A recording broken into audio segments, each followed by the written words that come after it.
السلام عليكم ورحمة الله وبركاته. إن الحمد لله نحمده ونستعينه ونستغفره ونعوذ بالله من شرور أنفسنا ومن سيئات أعمالنا. من يهده الله فلا مضل له ومن يضلل فلا هادي له. وأشهد أن لا إله إلا الله وحده لا شريك له وأشهد أن محمدًا عبده ورسوله أرسله بالهدى ودين الحق ليظهره على الدين كله ولو كره المشركون. اللهم صل على محمد وعلى آل محمد كما صليت على إبراهيم وعلى آل إبراهيم إنك حميد مجيد. اللهم بارك على محمد وعلى آل محمد كما باركت على إبراهيم وعلى آل إبراهيم إنك حميد مجيد. يا أيها الذين آمنوا اتقوا الله حق تقاته ولا تموتن إلا وأنتم مسلمون. أما بعد فإن خير الكلام كلام الله وخير الهدي هدي محمد صلى الله عليه وسلم وشر الأمور محدثاتها وكل محدثة بدعة وكل بدعة ضلالة. സ്നേഹമുള്ള സഹോദരന്മാരെ, സഹോദരികളെ, മരണാനന്തരം ആത്മാവിൻ്റെ യാത്ര എങ്ങോട്ടാണ് എന്നതിനെ സംബന്ധിച്ചായിരുന്നു കഴിഞ്ഞ നമ്മുടെ അവസരത്തിൽ വിശദീകരിക്കപ്പെട്ടത്.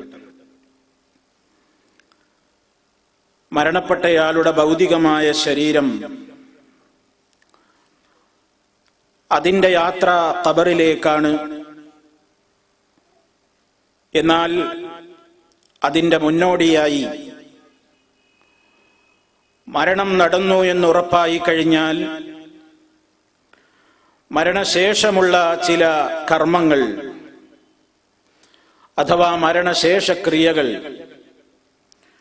മഹാനായ നബി കരീം സ്വല്ലല്ലാഹു അലൈഹി വസല്ലം ഈ സമൂഹത്തെ ഉണർത്തിയിട്ടുണ്ട്. മരണം നടന്നു കഴിഞ്ഞാൽ, മരണം ഉറപ്പായി കഴിഞ്ഞാൽ ജനാസ വികൃതമാകാതിരിക്കുവാനുള്ള, ആ ജനാസയെ കാണുമ്പോൾ പോലും അതിൻ്റെ ആദരവ് നഷ്ടപ്പെടുന്ന രൂപങ്ങളൊന്നും വരാതെ സൂക്ഷിക്കണം എന്നതാണ് ഇസ്ലാമിന്റെ നിർദ്ദേശം. അതിനാദ്യമായി ചെയ്യേണ്ടത് മുമ്പൊരിക്കൽ സൂചിപ്പിക്കപ്പെട്ടതുപോലെ മരണം നടന്നു എന്നുറപ്പായി കഴിഞ്ഞാൽ കണ്ണുകൾ സ്വാഭാവികമായും തുറന്നു കിടപ്പായിരിക്കും എന്ന് നമ്മൾ ഒരിക്കൽ വിശദീകരിക്കുകയുണ്ടായിട്ടുണ്ട്. നബി സല്ലല്ലാഹു അലൈഹി വസല്ലം അതിന് കാരണവും പറഞ്ഞു. ഇന്ന റൂഹ ഇദാ ഖുബിള തബിഅഹുൽ ബസറു. ആത്മാവ് പിടിക്കപ്പെട്ടു കഴിഞ്ഞാൽ, റൂഹ് പിടിക്കപ്പെട്ടു കഴിഞ്ഞാൽ ദൃഷ്ടി അതിന്റെ പിന്നാലെ പോകും. മനുഷ്യന്റെ കണ്ണുകൾ ആ റൂഹിന്റെ പിന്നാലെയാണ് തുടരുന്നത് എന്ന് നബി സല്ലല്ലാഹു അലൈഹി വസല്ലം പറയുകയാണ്. അങ്ങനെ കണ്ണുകൾ തുറന്നു കിടക്കുന്ന ഒരവസ്ഥയിലാണെങ്കിൽ ഉടനെ വേണ്ടത് കണ്ണുകൾ അടച്ചു പിടിക്കുകയാണ്. കുറെ സമയം കഴിഞ്ഞ് പിന്നെ കൺപോളകൾ അടക്കാൻ നിന്നാൽ അത് അടയുകയില്ല. അങ്ങനെ തന്നെ തുറന്നു കിടക്കുന്നത്, തുറച്ചു നോക്കുന്ന തുറക്കപ്പെട്ട കണ്ണുകളുമായി ഒരു മയ്യത്ത് നമ്മൾ കാണുന്നത് നമ്മെ വല്ലാതെ അലോസരപ്പെടുത്തും. അത് കാണുന്നവരുടെ മനസ്സിൽ ഒരു വല്ലാത്ത പ്രയാസമുണ്ടാക്കും. അതുകൊണ്ട് മയ്യത്ത് ആ നിലക്കുള്ള ഹുർമത്ത് അതിന് നിലനിൽക്കപ്പെടാൻ, ഒരു വൈകൃതം തോന്നിപ്പിക്കുന്ന ഒരു രൂപങ്ങളും ഉണ്ടാകാതിരിക്കാൻ ആവശ്യമായ ആദ്യ നിർദ്ദേശമാണ് കൺപോളകൾ അടച്ച് ആ കണ്ണ് കൂടുന്നതുവരെ അത് അടച്ചു പിടിച്ചുകൊണ്ടിരിക്കണം. അതറിയാതെ ജനാസയുടെ സമീപത്ത് ഹാജരായിട്ടും അതറിയാത്തതിന്റെ പേരിൽ എത്രയോ ആളുകൾ അങ്ങനെ കണ്ണുകൾ അടച്ചു പിടിക്കാതെ കുറെ കഴിഞ്ഞിട്ട് പിന്നെ ആളുകൾ വന്ന് കണ്ണുകൾ അടച്ചു പിടിക്കുമ്പോ ആ കൺപോളകൾ അടയൂല. അത് അങ്ങനെ തന്നെ ഉണ്ടാകും ഏതവസരത്തിൽ. അതില്ലാതിരിക്കാൻ നബി സല്ലല്ലാഹു അലൈഹി വസല്ലം അങ്ങനെ പറയുകയുണ്ടായി. അതുപോലെ തന്നെ താടിയെല്ലുകൾ പരസ്പരം തുറന്നു കിടക്കുന്ന ഒരവസ്ഥയിലാണെങ്കിൽ, അഥവാ വായ തുറന്നു കിടക്കുന്ന അവസ്ഥയിലാണെങ്കിൽ രണ്ടു ഭാഗവും കൂട്ടി ഒരു തുണി കൊണ്ടോ നൂല് കൊണ്ടോ ഒക്കെ താടി, മേൽത്താടിയും കീഴ്ത്താടിയും കൂട്ടി കെട്ടേണ്ടതുണ്ട്. ഒരു സുന്നത്ത് എന്ന നിലക്കല്ല. സ്വാഭാവികമായും മരണ വേദനയുടെ പ്രയാസങ്ങളും പ്രശ്നങ്ങളുമൊക്കെ വർണ്ണനാതീതമാണെന്ന് നമുക്കറിയാം. ഹബീബായ നബി സല്ലല്ലാഹു അലൈഹി വസല്ലം അതിന്റെ ഗൗരവം പറഞ്ഞിട്ടുണ്ട്. അള്ളാഹു നമ്മുടെ എല്ലാവരുടെയും മരണം വളരെ നല്ല നിലയിലാക്കി തീർക്കുമാറാകട്ടെ. ആ അവസരത്തിൽ വായൊക്കെ തുറന്നു കിടക്കാനുള്ള ഒരു അവസ്ഥയാണ് കൂടുതലുമുള്ളത്. അതുകൊണ്ട് വായ തുറന്നു കിടക്കുന്നത്, ഒരു ജനാസ നമ്മൾ കാണുമ്പോ തുറക്കപ്പെട്ട വായയുമായി കാണുന്നത്, തുറന്നു കിടപ്പുള്ള കണ്ണുകൾ കാണും പോലെ തന്നെ മനസ്സിനെ വല്ലാതെ അലോസരപ്പെടുത്തും. അതുണ്ടാകാൻ ഇടവരുത്തിക്കൂടാ. ചുറ്റും നിൽക്കുന്നവർ ശ്രദ്ധിക്കേണ്ടുന്ന രണ്ടാമത്തെ കാര്യമാണ്, വായ തുറന്നു കിടപ്പുണ്ടെങ്കിൽ അത് അടച്ചു പിടിക്കാൻ വേണ്ട സംവിധാനങ്ങൾ ചെയ്യണം എന്നത്. മൂന്നാമതായി ശ്രദ്ധിക്കേണ്ടത്, ജനാസ കുളിപ്പിക്കാനും കഫൻ ചെയ്യുന്നതിന്റെ ഒക്കെ മുന്നോടിയായി തന്നെ ജനാസയുടെ അവയവങ്ങൾ, അഥവാ മയ്യത്തിന്റെ അവയവങ്ങൾ ശരിക്ക് കൈകാലുകൾ മടക്കി നിവർത്തിക്കൊണ്ട് ഓരോന്നിന്റെയും കൃത്യമായ സ്ഥാനങ്ങളിലേക്ക് അവ മടക്കണം എന്നതാണ്. ജനാസ അതല്ലെങ്കിൽ ഈ സഹോദരൻ അല്ലെങ്കിൽ സഹോദരി മരണവേദനയുടെ പ്രയാസത്താൽ കൈകാലുകൾ ഇട്ടടിക്കും.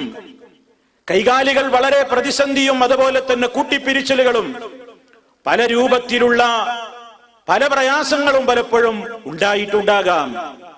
അതുകൊണ്ട് തന്നെ ശരിയായി നീണ്ടു നിവർന്നു കിടക്കുന്ന ഒരു പരുവത്തിലായിക്കൊള്ളണം എന്നില്ല.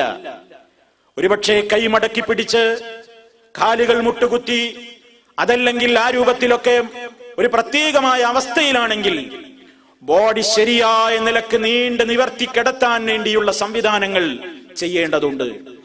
അതിനെന്താണ് വേണ്ടത്? കൈകൾ ഇങ്ങനെ മടക്കുകയും നിവർത്തുകയും ചെയ്യുക. കുറച്ചു തവണ കൈകൾ ഇങ്ങനെ, മയ്യത്തിന്റെ കൈ ഇങ്ങനെ അങ്ങോട്ടും ഇങ്ങോട്ടുമൊക്കെ മടക്കി നിവർത്തി ശരിയായി നിർത്തുക. കാലൊരു പക്ഷേ ആ നിലക്കുള്ള രൂപത്തിലല്ലെങ്കിൽ അതും കൃത്യമായ നിലക്ക് കാലിന്റെ മുട്ടുമൊക്കെയായി ചേർത്ത് മടക്കുകയും നിവർത്തുകയും ഒക്കെ ചെയ്ത്, ഏപ്പുറപ്പുകൾ, മനുഷ്യന്റെ ശരീരത്തിലെ സന്ധികൾ, അത് കുറച്ചു കഴിഞ്ഞാൽ പിന്നെ വളച്ചാൽ വളയുകയില്ല. മനുഷ്യന്റെ ബോഡിയുടെ ചൂടാറിക്കാൻ പിന്നീട് നമ്മൾ മടങ്ങിയിരിക്കുന്ന കൈകൾ മടങ്ങിയിരിപ്പ് തന്നെയായിരിക്കും. അത് ജനാസക്ക് കുളിപ്പിക്കുമ്പോഴും കഫൻ ചെയ്യുമ്പോഴും ഒക്കെ കാൽമുട്ടുകൾ നിലത്തൂന്നിക്കൊണ്ടോ അതല്ലെങ്കിൽ മുട്ട് ഉയർന്നു നിന്നുകൊണ്ടോ കൈ മടക്കിക്കൊണ്ടോ അല്ലെങ്കിൽ കൈ മറ്റേതെങ്കിലും ഭാഗത്തേക്കൊക്കെ ആയിക്കൊണ്ടോ ഒക്കെ ആണെങ്കിൽ പിന്നീട് ആ മയ്യത്തിനെ നമുക്ക് ആ നിലക്ക് കിടത്താൻ സാധിക്കില്ല. അത് ശേഷമുള്ള ക്രിയകൾക്ക് പലതിനും തടസ്സമുണ്ടാക്കും. അതുകൊണ്ട് ആ നിലക്ക് അവയവങ്ങളൊക്കെ ശരിക്ക് നീട്ടി നിവർത്തി ശരിയായ നിലക്ക് ചെയ്യേണ്ടതുണ്ട്. ഇത് ഒക്കെ ഒരു സുന്നത്ത് എന്ന നിലക്കല്ല, ഇതൊക്കെ ഒരു ജനാസയോട് കാണിക്കേണ്ടുന്ന അതിന്റെ വൈകൃതം തോന്നിക്കാത്ത നിലക്കായിരിക്കണം. ആ ഒരു ഹുർമത്ത് മനുഷ്യൻ മരണപ്പെട്ട് കഴിഞ്ഞാലും നിലനിർത്തപ്പെടേണ്ടതുണ്ട് എന്നതുകൊണ്ടാണത്. അതുപോലെ തന്നെ മരണം നടന്നാൽ ശ്രദ്ധിക്കേണ്ടുന്ന മറ്റൊരു കാര്യം, ആ വ്യക്തി മരണപ്പെടുന്ന നേരത്തുള്ള വസ്ത്രങ്ങൾ മുഴുവൻ അഴിച്ചു മാറ്റലാണ്. അത് മുഴുവൻ വളരെ നേർമ്മയോടുകൂടി അഴിച്ചു മാറ്റണം.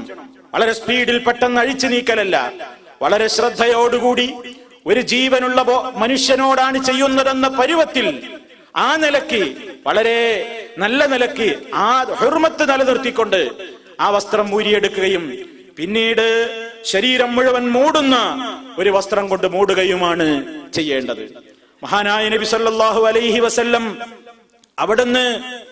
അവിടുന്ന് വഫാത്തായപ്പോൾ അവിടുന്ന് ധരിച്ചിട്ടുള്ള വസ്ത്രം ഊരിയെടുക്കപ്പെട്ടിട്ടില്ല. അത് അവിടുത്തെ പ്രത്യേകതയാണ്.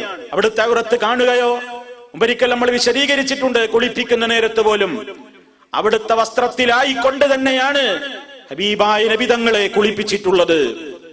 അപ്പോ സ്വാഭാവികമായി സാധാരണഗതിയിൽ മരണം നടന്നു കഴിഞ്ഞാൽ ആ വ്യക്തിയുടെ ശരീരത്തിലെ വസ്ത്രം നീക്കിയിട്ട് ഒന്നാകെ മൂടുന്നൊരു വസ്ത്രം കൊണ്ട് പുതപ്പിക്കേണ്ടതുണ്ട്. നബി സല്ലല്ലാഹു അലൈഹി വസല്ലം വഫാത്തായപ്പോൾ വരകളുള്ള ഒരു പുതപ്പ് കൊണ്ട് നബിയെ ആകമാനം മൂടുകയുണ്ടായി എന്ന് നമുക്ക് ബുഖാരിയിലും മുസ്ലിമിലും ഒക്കെ കേട്ടത് മുമ്പ് നമ്മളുടെ നബി സല്ലല്ലാഹു അലൈഹി വസല്ലമിന്റെ അന്ത്യദിനങ്ങൾ എന്ന വിഷയം പറഞ്ഞപ്പോൾ വിശദമായി പ്രതിപാദിച്ചതാണ്. ഇനി സഹോദരന്മാരെ, നമ്മൾ മനസ്സിലാക്കിയിരിക്കേണ്ട മറ്റൊന്ന്, ഇത് ഇഹ്റാമിലായിരിക്കെയാണ് ഒരാൾ മരണപ്പെട്ടതെങ്കിലോ, ഇഹ്റാമിലായിരിക്കെ എത്രയോ ആളുകൾ ഹാജിമാര് മരണപ്പെടാറില്ലേ? അങ്ങനെ അവരുടെ ബോഡി വെക്കുമ്പോ, അവരുടെ ശരീരം വെക്കുമ്പോ, അവരെ വസ്ത്രം കൊണ്ട് ആകെ മൂടുമ്പോ തല മൂടാതിരിക്കാൻ ശ്രദ്ധിക്കേണ്ടതുണ്ട്. കാരണം ഇഹ്റാമിൽ പ്രവേശിച്ച വ്യക്തിക്ക് തല മൂടാൻ പാടില്ലല്ലോ, തലമറക്കാൻ പാടില്ലല്ലോ. അതുകൊണ്ട് തന്നെ ആ ജനാസ അങ്ങനെ കിടത്തുമ്പോഴും അങ്ങനെ തന്നെയാണ് വേണ്ടത്. ഇനി നമ്മൾ മനസ്സിലാക്കിയിരിക്കേണ്ടത്, ഈ മരണം നടന്നു കഴിഞ്ഞാൽ അതുമായി ബന്ധപ്പെട്ടുകൊണ്ട് വേറെ ചില കാര്യങ്ങളുണ്ട്. ഒന്ന്, ഈ മരണപ്പെട്ടു എന്ന വാർത്ത മറ്റുള്ള ആളുകളെ അറിയിക്കുന്നതിന്റെ ഇസ്ലാമിന്റെ വിധി എന്താണ്? ഇസ്ലാമികമായി ഇന്ന് ആ വിഷയത്തിൽ ആളുകൾ ഒരുപാട് ഇല്ലാത്ത ആചാരങ്ങൾ ചെയ്തുകൊണ്ട് നടക്കുന്ന ആളുകളാണ്. നബി സല്ലല്ലാഹു അലൈഹി വസല്ലം നഈ എന്ന് പറയുന്ന സമ്പ്രദായം വിരോധിച്ചിട്ടുണ്ട്. നഈ എന്ന് പറഞ്ഞാൽ എന്താണ്? ഭാഷയിൽ അതിന്റെ അർത്ഥം മരണവാർത്ത മറ്റുള്ളവരോട് അറിയിക്കലാണ്, അത് പരസ്യം ചെയ്യലാണ്. അതേ അവസരത്തിൽ നബി സല്ലല്ലാഹു അലൈഹി വസല്ലമിന്റെ കാലത്ത് ഒരാള് മരണപ്പെട്ട് കഴിഞ്ഞാൽ ജാഹിലിയ സമ്പ്രദായങ്ങളിൽ ഉണ്ടായിരുന്ന പലതും ഉണ്ടായിരുന്നു. നബി സല്ലല്ലാഹു അലൈഹി വസല്ലമിന്റെ വരവോടുകൂടി അവിടുന്നതെല്ലാം വിരോധിക്കുകയാണ് ചെയ്തിട്ടുള്ളത്. ഒരാൾ മരണപ്പെട്ട് കഴിഞ്ഞാൽ ജാഹിലിയ കാലഘട്ടത്തിൽ ഉണ്ടായിരുന്ന സംസ്കാരം എന്താണ്? ഒരാളെ വിളിച്ചു പറയാൻ വേണ്ടി ഏൽപ്പിക്കുന്നു. വിളിച്ചു പറയാൻ വേണ്ടി ഒട്ടകപ്പുറത്തോ കഴുതപ്പുറത്തോ കുതിരപ്പുറത്തോ ഒരാളെ ഏൽപ്പിച്ചിട്ട് എല്ലാ സ്ഥലങ്ങളിലും മാർക്കറ്റുകളിലും അങ്ങാടികളിലും പോയിട്ട് ഇതാ ഇന്നയാള് മരണപ്പെട്ടിരിക്കുന്നു എന്ന് പറയുക മാത്രമല്ല, അയാൾക്ക് വേണ്ടി പ്രത്യേകമായ അയാളുടെ കുറെ അപദാനങ്ങൾ പാടുകയും അയാളെ സംബന്ധിച്ച് ഒരുപാട് പ്രശംസകൾ പറയുകയും അയാളുടെ മരണം മുഖേന ഈ സമുദായത്തിന് വലിയ, ഈ നാട്ടിന് വലിയ ആപത്താണ് സംഭവിച്ചിരിക്കുന്നത്, വലിയ മുസീബത്താണ് സംഭവിച്ചിരിക്കുന്നത് എന്നിങ്ങനെ ആ മരണപ്പെട്ട വ്യക്തിയുടെ ഗുണഗണങ്ങൾ പറയുകയും അതങ്ങനെ പരസ്യപ്പെടുത്തുകയും അതുപോലെ തന്നെ ഓരോ രൂപത്തിലുള്ള പ്രത്യേകമായ വിലാപ പ്രകടനങ്ങൾ, കരയുകയും കരയാനില്ലാത്തവർ കരച്ചിൽ അഭിനയിച്ചുകൊണ്ട് സംസാരിക്കുകയും അങ്ങനെ പല രൂപത്തിലാണ് ഈ സംസ്കാരങ്ങളൊക്കെ നിലനിന്നിരുന്നത്. ഇതൊക്കെ നബി സല്ലല്ലാഹു അലൈഹി വസല്ലം വിരോധിക്കുകയാണ് ചെയ്തിട്ടുള്ളത്. വാസ്തവത്തിൽ ഒരാൾ മരണപ്പെട്ട് കഴിഞ്ഞാൽ അയാളുടെ ബന്ധുക്കളെയും അതുപോലെ തന്നെ പരിചയക്കാരെയും ഒക്കെ മരണവാർത്ത അറിയിക്കുന്നത് നബി സല്ലല്ലാഹു അലൈഹി വസല്ലം വിരോധിച്ചിട്ടില്ല. അത് വിരോധിക്കപ്പെടേണ്ടുന്ന ഒരു സംഗതിയുമല്ല. കേവലം ഒരു അറിയിപ്പ് നൽകൽ, ഫോണിലൂടെയോ മറ്റോ വിളിച്ചു പറയൽ, അതല്ലെങ്കിൽ പോയിട്ട് ഒരാൾ പോയിട്ട് വിവരം പറയൽ, അതൊന്നും ഇസ്ലാമിൽ വിരോധിച്ചിട്ടുള്ള സംഗതിയല്ല. അതേ അവസരത്തിൽ നിങ്ങൾ നോക്കൂ, നബി സല്ലല്ലാഹു അലൈഹി വസല്ലം തന്നെ നജാശി രാജാവ് മരണപ്പെട്ടു എന്ന വിവരം കിട്ടിയപ്പോൾ അങ്ങകലെ അബ്സീനിയയിൽ വെച്ച് നജാശി എന്ന് പറയുന്ന രാജാവ് മരണപ്പെട്ടിരിക്കുന്നു എന്ന വിവരം, ആ നാട്ടിലാണെങ്കിൽ മുസ്ലിമീങ്ങളുള്ള നാടല്ല, അവിടെ ആ മരണം നടന്ന വിവരം നബി സല്ലല്ലാഹു അലൈഹി വസല്ലമിന് അതാ അല്ലാഹു വഹീയിലൂടെ അറിയിച്ചു കൊടുത്തതാണ്. അല്ലാഹു സുബ്ഹാനഹു വ തആല അറിയിച്ചു കൊടുത്തിട്ടില്ലെങ്കിൽ മദീനയിൽ തന്നെ നടന്ന സംഗതിയാണെങ്കിലും ഹബീബായ നബി സല്ലല്ലാഹു അലൈഹി വസല്ലം അറിയാറുമില്ല. നിങ്ങൾ നോക്കൂ, നജാശി അവിടെ മരണം നടന്നപ്പോൾ നബി സല്ലല്ലാഹു അലൈഹി വസല്ലമിന് വഹീ കിട്ടുന്നു. ആ സഹോദരൻ നജാശി എത്യോപ്യയിൽ വെച്ച് അതല്ലെങ്കിൽ അബ്സീനിയയിൽ വെച്ച് മരണപ്പെട്ടിരിക്കുന്നു. നബി സല്ലല്ലാഹു അലൈഹി വസല്ലം സ്വഹാബത്തിനോട് ആ മരണവാർത്ത അറിയിക്കുകയാണ്. മരണം നടന്ന ദിവസം തന്നെ നബി സല്ലല്ലാഹു അലൈഹി വസല്ലമിന് അല്ലാഹു വിവരം കൊടുത്തു. അതല്ലാതെ അന്ന് ഫോണില്ലല്ലോ, മറ്റ് സംവിധാനങ്ങളില്ലല്ലോ, അല്ലാഹു വഹി അറിയിച്ചു കൊടുത്തതാണ്. അങ്ങനെ നബി സല്ലല്ലാഹു അലൈഹി വസല്ലം അവരെയും കൂട്ടി സഹാബിമാരോട് ഈ വിവരം പറയുകയും സ്വഹാബത്തിനെയും കൂട്ടിയിട്ട് ആ നജാശിക്ക് വേണ്ടി ജനാസ നമസ്കാരം നിർവഹിക്കുകയും ചെയ്തു. ഇത് മറഞ്ഞ മയ്യത്തിന് വേണ്ടി ജനാസ നമസ്കരിക്കുന്നതിന് പല പണ്ഡിതന്മാരും തെളിവാക്കിയിട്ടുണ്ട്. സ്ഥലത്തില്ലാത്ത ജനാസക്ക് വേണ്ടി നമസ്കാരം നിർവഹിക്കുന്നതിന് ഇത് പലരും തെളിവാക്കിയിട്ടുണ്ട്. പക്ഷേ സഹോദരങ്ങളെ, നബി സല്ലല്ലാഹു അലൈഹി വസല്ലമിന്റെ ജീവിതത്തിൽ ഒരിക്കൽ പോലും ഒരിടത്ത് വെച്ച് ജനാസ നമസ്കാരം നിർവഹിക്കപ്പെട്ടിട്ടുള്ള ഒരു മയ്യത്തിന് വേണ്ടി അവിടുത്തെ പ്രവാചകന്റെ ചരിത്രത്തിൽ മറ്റൊരു സ്ഥലത്ത് വെച്ച് ഒരിടത്ത് വെച്ച് നിസ്കാരം നടന്നിട്ടുള്ള ഒരു മയ്യത്തിന് വേണ്ടി നബി തങ്ങൾ നമസ്കരിച്ചിട്ടില്ല എന്നതാണ് പണ്ഡിതന്മാര് പലരും വിരുസംബദ്ധമായി നൽകിയ പ്രസ്താവനകളിൽ നമുക്ക് കാണാൻ സാധിക്കുന്നത്. അതുകൊണ്ട് തന്നെ നജ്ജാശിക്ക് വേണ്ടി നബി സല്ലല്ലാഹു അലൈഹി വസല്ലം നമസ്കരിച്ചത് ഒരു സ്പെഷ്യൽ കേസാണ്. അത് പൊതുവെയുള്ള ഒരു കാര്യമല്ല. ലോകത്തെവിടെയും ആളുകൾ മരണപ്പെട്ടു എന്ന് കേട്ട് കഴിഞ്ഞാൽ അവിടെയൊക്കെ ജനാസ നമസ്കാരം നിർവഹിക്കപ്പെടേണ്ടതുണ്ടല്ലോ. ആ ജനാസ നമസ്കാരം നിർവഹിക്കപ്പെട്ട് കഴിഞ്ഞാലും പുറം രാജ്യങ്ങളിലുള്ള ആളുകൾ ആ വിവരമറിഞ്ഞാൽ ആ മറഞ്ഞ മയ്യത്തിന് വേണ്ടി നമസ്കരിക്കേണ്ടതുണ്ട്. അങ്ങനെ നമസ്കരിക്കാവുന്നതാണ് എന്ന് ചില പണ്ഡിതന്മാർക്കൊക്കെ അഭിപ്രായമുണ്ട്.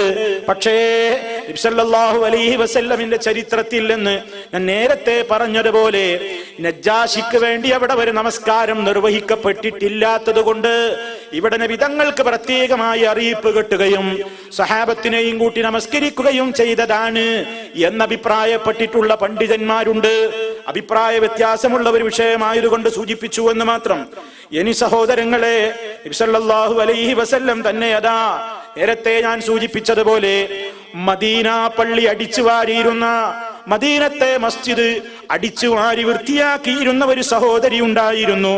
ആ സഹോദരിയെ നബി തങ്ങൾ ഒരിക്കൽ പള്ളിയിൽ ചെന്നപ്പോൾ വൃത്തിയാക്കാൻ ആ സഹോദരി വന്ന് കാണാത്തത് കണ്ടപ്പോ നബി തങ്ങൾ അന്വേഷിക്കുകയാണ് അവരെവിടെ പോയി.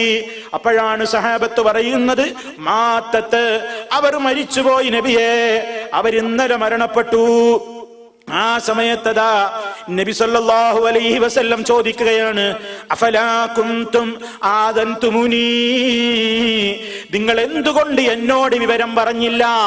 നിങ്ങൾ എന്തുകൊണ്ട് ആ മരണവാർത്ത എനിക്ക് തന്നില്ല എന്ന് നബി സല്ലല്ലാഹു അലൈഹി വസല്ലം ചോദിക്കുന്നു.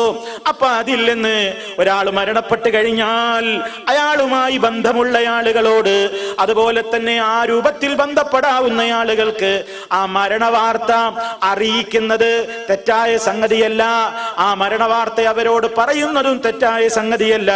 അതേ അവസരത്തിൽ നബി സല്ലല്ലാഹു അലൈഹി വസല്ലം വിരോധിച്ചത് എന്താണ്? നബി തങ്ങളുടെ കാലത്ത് ഞാൻ നേരത്തെ പറഞ്ഞല്ലോ, ഇങ്ങനെ വാഹനപ്പുറത്തൊരാളെ പറഞ്ഞേച്ച് അങ്ങാടികളിലൂടെ ഇങ്ങനെ വിളിച്ചു പറയിപ്പിച്ച് അയാളുടെ ഗുണഗണങ്ങളും മറ്റു കാര്യങ്ങളുമൊക്കെ ഇങ്ങനെ വിളിച്ചു പറഞ്ഞുകൊണ്ടിരിക്കുന്ന ഒരു സമ്പ്രദായം അന്നുണ്ടായിരുന്നു. അത് വിരോധിക്കപ്പെട്ട സംഗതിയാണ്.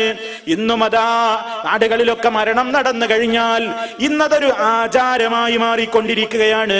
മരണം നടന്നു കഴിഞ്ഞാൽ ഉടനെ അതാ ഒരു വാഹനം ഏർപ്പാട് ചെയ്യുന്നു, ഒരു അനൗൺസർ ഏർപ്പാട് ചെയ്യുന്നു. അങ്ങനെ അയാളതാ രാജ്യത്തിന്റെ വിവിധ ഭാഗങ്ങളിൽ അനൗൺസ്മെന്റ് നടത്തുന്നു. അയാളും ഈ ജനാസയുമായിട്ട് ഒരു പക്ഷേ ഒരു ബന്ധവുമില്ല. അയാൾ ഒരു പ്രൊഫഷണൽ അനൗൺസറാണ്. അങ്ങനെ അയാൾ ഇങ്ങനെ അനൗൺസ് ചെയ്യുമ്പോ അത് കേൾവിക്കാർക്ക് ഇതൊരു ജനാസയാണെന്ന്, ജനാസയെ സംബന്ധിച്ചുള്ള അനൗൺസ്മെന്റ് ആണെന്ന് തോന്നിപ്പിക്കുന്ന നിലക്ക് അയാളുടെ മനസ്സിലില്ലാത്ത വികാരങ്ങൾ അയാൾ പ്രകടിപ്പിച്ചുകൊണ്ട് അയാൾ അനൗൺസ് ചെയ്യുന്നു. ഇന്ന് പലപ്പോഴും നാടുകളിൽ കാണുന്ന രൂപമാണത്. അയാൾ പറയും, ഇന്നാൽ ഇന്ന വ്യക്തി മരണപ്പെട്ടു എന്നത് വ്യസന സമയത്ത് അറിയിക്കുന്നു. അയാൾക്ക് വ്യസനമില്ല. വ്യസനല്ലാതെ തന്നെയാണ് പലപ്പോഴും അയാൾ വ്യസന സമയത്ത് അറിയിക്കുന്നത്. അതുപോലെ തന്നെ പല കാര്യങ്ങളും പറയും. അങ്ങനെ വിളിച്ചു പറയാൻ വേണ്ടി വാഹനം ഏർപ്പാട് ചെയ്ത് അങ്ങനെ ഒരു അനൗൺസ്മെന്റ് നടത്തുന്ന ഒരു സമ്പ്രദായം ഒഴിവാക്കലാണ് ഉത്തമം. കാരണം എന്തെന്നല്ലേ, ഈ മയ്യത്തിന്റെ ഗുണഗണങ്ങളൊന്നും വിളിച്ചു പറയുന്നില്ലെങ്കിൽ പോലും അങ്ങനെ അങ്ങാടികളിലൂടെ പരസ്യമായി ഒരു അനൗൺസ്മെന്റ് നടത്തിക്കൊണ്ട് പോകുന്നത് നബി തങ്ങൾ വിരോധിച്ചിട്ടുള്ള കാര്യങ്ങളിൽ പെട്ടേക്കുമോ എന്ന് നമ്മേക്കാളെല്ലാം ഉത്തമരായ തലമുറയിലെ നേതാക്കന്മാര് ഭയപ്പെട്ടിട്ടുണ്ടെങ്കിൽ നമ്മൾ അതിനെപ്പറ്റി ആലോചിക്കേണ്ടതില്ലേ? മഹാനായ നിങ്ങൾ നോക്കൂ, ഹുദൈഫത്ത് ബിനുൽ യമാൻ റളിയല്ലാഹു തആല അൻഹു, അദ്ദേഹം അതാ ആളുകളോട് പറയാറുണ്ട്, അദ്ദേഹം വസിയത്ത് പോലും എഴുതി വെച്ചിട്ടുണ്ടായിരുന്നു. എന്ത്? ഞാൻ മരിച്ചു കഴിഞ്ഞാൽ, ഇദാമിത്തു, ഞാൻ മരണപ്പെട്ടു കഴിഞ്ഞാൽ നിങ്ങൾ ഒരിക്കലും എന്റെ മരണവാർത്ത ഇങ്ങനെ വിളിച്ചു പറഞ്ഞുകൊണ്ട് നടക്കരുത്. എന്റെ മരണവാർത്ത നിങ്ങൾ അങ്ങനെ അറിയിപ്പ് നടത്തരുത്, പ്രഖ്യാപിച്ച് നടക്കരുത്. ഇന്നി അഖാഫു അൻ യകൂന നഇയാ, അല്ലാഹുവിന്റെ റസൂല് വിരോധിച്ച നഇയിൽ അത് പെടുമോ എന്ന് ഞാൻ ഭയപ്പെടുന്നു. കാരണം അല്ലാഹുവിന്റെ റസൂല് യൻഹാ അനിൻ നഇ, ഇങ്ങനെ മരണവാർത്ത വിളിച്ചു പറയൽ, അതങ്ങനെ അറിയിക്കൽ വിരോധിച്ചതായി ഞാൻ കേട്ടിരിക്കുന്നു എന്ന് ഹുദൈഫത്ത് റളിയല്ലാഹു തആല അൻഹു പറയുമ്പോ, സ്വാഭാവികമായ ഒരു അറിയിപ്പിനപ്പുറം അതിന് വലിയ രൂപത്തിലുള്ള ഒരു പബ്ലിസിറ്റി നൽകിക്കൊണ്ട് രാജ്യമൊട്ടാകെ വിളിച്ചു പറയാനുള്ള ഏർപ്പാടുണ്ടാക്കിയിട്ട് കവലകളിലും മാർക്കറ്റുകളിലും പോയിട്ടൊക്കെ ഇങ്ങനെ അനൗൺസ് ചെയ്യുന്ന സമ്പ്രദായം അതൊഴിവാക്കപ്പെടേണ്ടതാണ് എന്നതാണ് നമുക്കതിൽ നിന്ന് മനസ്സിലാക്കുവാൻ സാധിക്കുന്നത്. നിങ്ങൾ നോക്കൂ, പലപ്പോഴും ജാഹിലിയ്യ കാലഘട്ടത്തിൽ എന്താണ് ഉണ്ടായിരുന്നത്? ഞാൻ നേരത്തെ പറഞ്ഞ രൂപത്തിലുള്ള സംസ്കാരങ്ങളും സമ്പ്രദായങ്ങളും ഒക്കെയാണ് ഉണ്ടായിരുന്നത്. അതുകൊണ്ട് എന്താണ് വേണ്ടത്?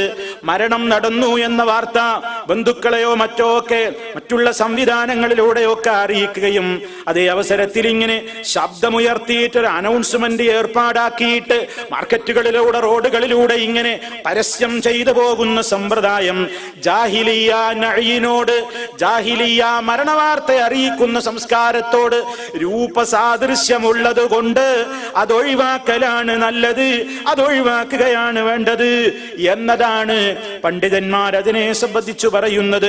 മാത്രമല്ല, നമ്മുടെ നാട്ടിലൊക്കെ വേറെയും ചില ആചാരങ്ങളുണ്ട്.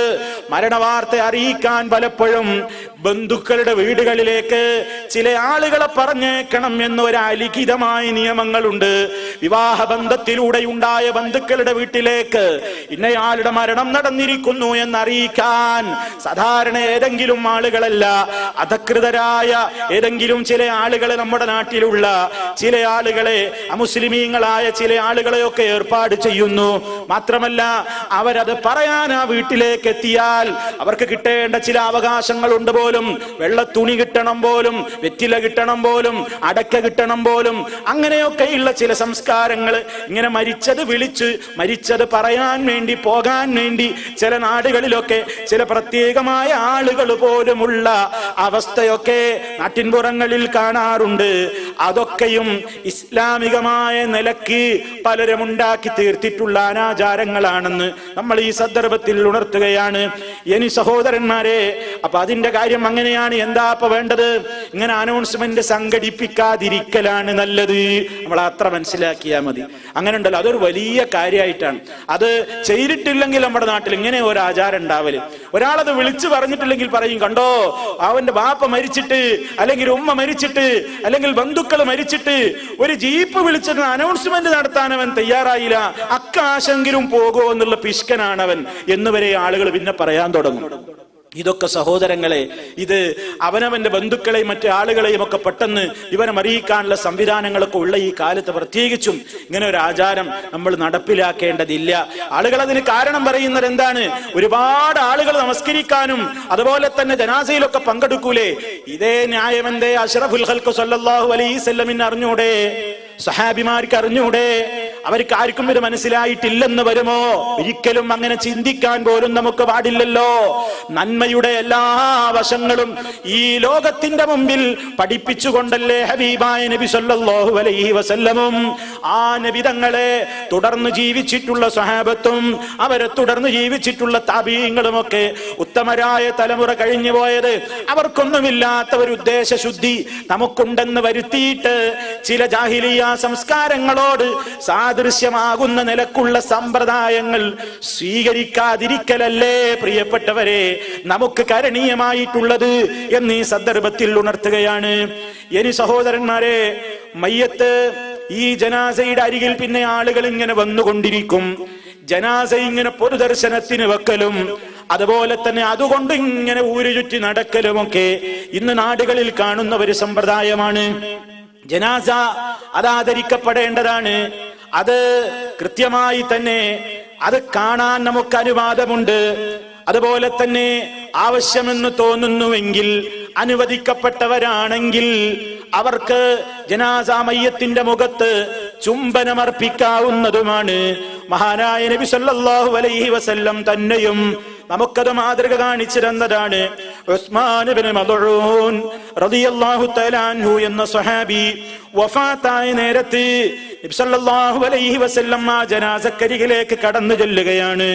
ആ അവസരത്തിൽ ഉസ്മാൻ റളിയല്ലാഹു അൻഹുവിന്റെ ജനാസ, അവിടുത്തെ മയ്യത്ത് ആകെ തുണി കൊണ്ട് മൂടിയിട്ടിട്ടുണ്ട്.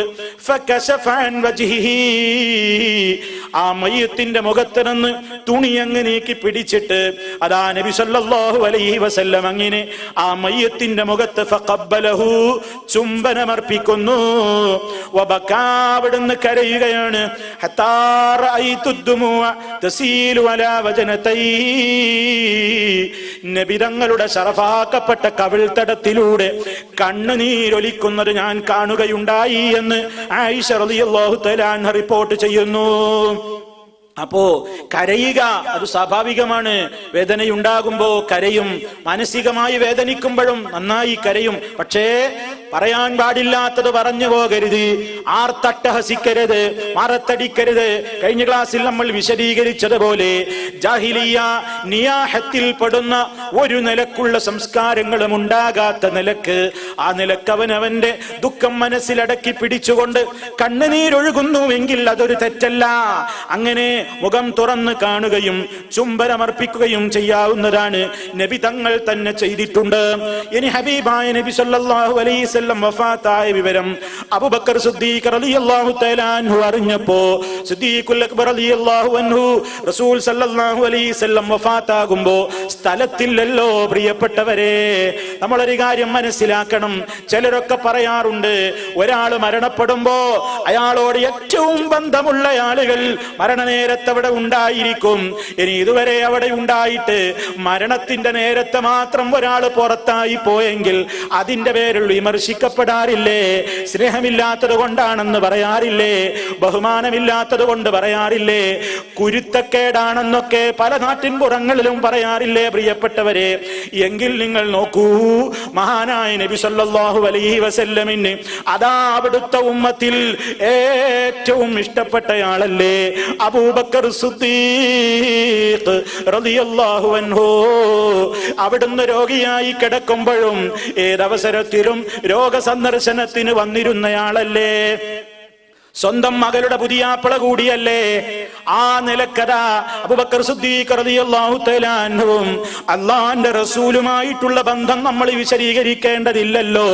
അത്രയൊക്കെ ബന്ധമുണ്ടായിട്ടും അതാ മഹാനായ സിദ്ദീഖുൽ അക്ബർ റളിയല്ലാഹു അൻഹു തന്റെ എന്തോ ഒരു ആവശ്യത്തിന് വേണ്ടി തന്റെ ഉടമസ്ഥതയിലുള്ള തൊട്ടപ്പുറത്തുള്ള അല്പം ദൂരത്തുള്ള ഒരു സ്ഥലത്തേക്ക് പോയ നേരത്തല്ലേ മഹാനായ നബി തങ്ങളുടെ അന്ത്യം സംഭവിക്കുന്നത്. നബി സല്ലല്ലാഹു അലൈഹി വസല്ലം വഫാത്താകുന്ന നേരത്ത് ആ സദസ്സിൽ സിദ്ദീഖുൽ അക്ബർ റളിയല്ലാഹു അൻഹു ഇല്ല കേട്ടോ. അത് പറയുമോ ആരെങ്കിലും? അതാ അബൂബക്കറിന് കുരുത്തമില്ലാത്തത് കൊണ്ടാണ്. ഇതുവരെ ഉണ്ടായിരുന്നു, ഇതുവരെ നോക്കിയ ആളാണ്, ഇപ്പൊ മരിച്ചപ്പോ അതാ സ്ഥലത്തുണ്ടാകാൻ കഴിഞ്ഞില്ലല്ലോ എന്നൊക്കെ പലരും പലരെ കുറിച്ചും പറയാറില്ലേ? മഹാനായ സിദ്ദീഖുൽ അക്ബർ റളിയല്ലാഹു തആല അൻഹു അതാ മരണവിവരം അറിഞ്ഞപ്പോ അത് തൊട്ടപ്പുറത്തുള്ള സ്ഥലത്ത് നിന്ന് അതാ തന്റെ കുതിരപ്പുറത്ത് വരുന്നു. വന്ന് നബി സല്ലല്ലാഹു അലൈഹി വസല്ലമിനെ ഇങ്ങനെ മൂടി പുതച്ച് കിടത്തിയിരിക്കുകയാണല്ലോ. ആ തുണി അങ്ങ് നീക്കി ഫകശഫ അൻ വജ്ഹിഹി, അവിടെ മുഖത്ത് നിന്ന് തുണിയെടുത്ത് മാറ്റിയിട്ട് ഫഖബ്ബലഹു ബൈന ഐനൈഹി, അല്ലാഹുവിന്റെ റസൂലിന്റെ ഇരു കണ്ണുകൾക്കുമിടയിൽ അവിടുന്ന് ചുംബിക്കുന്നു.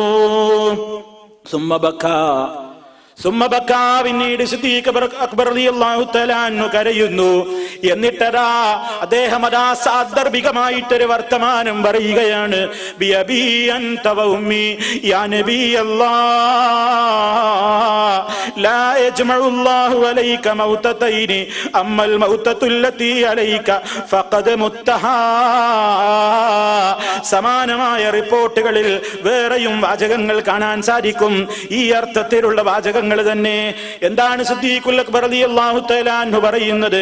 ബിഅബീ അൻത വ ഉമ്മി യാ നബിയല്ലാഹ്, അല്ലാഹുവിന്റെ റസൂലേ, അവരുടെ വിനയത്തിന്റെ ഒരു ശൈലിയാണ്.